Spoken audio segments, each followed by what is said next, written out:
Mylėsiu tave, kad ir kas nutiktų. Mažyliui buvo liūdna ir nyku. Jis siuto, svaidė, mėtė, daužė, pargriuvęs šaukė, maigė, laužė ir šokinėjo. O varge! Tvėrės už galvos mama.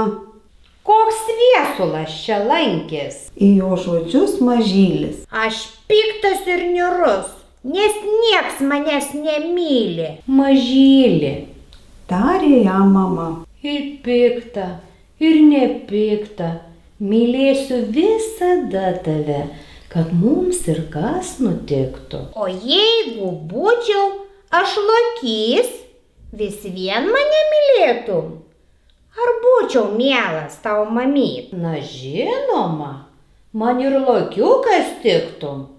Mylėsiu visada tave, kad mums ir kas nutiktų. O jei pavirsčiau vabalu staiga, vis vien mane mylėtum? Ar apkabintumei mane? Na žinoma, ir vabaliukas tiktum. Mylėsiu visada tave, kad mums ir kas nutiktų. Kad mums ir kas nutiktų?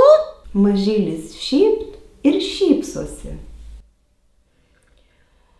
O jei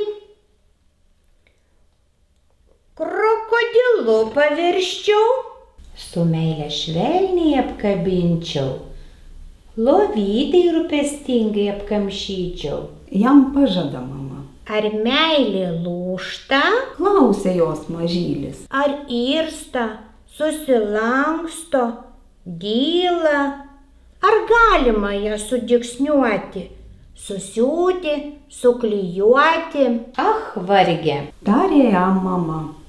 Aš netokia protinga, žinau tik tiek, esi man reikalingas.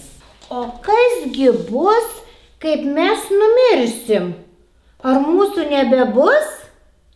Ar ir tada neišsiskirsim, ar meilė nepražūs? Mama pakėlus priglaudė mažylį.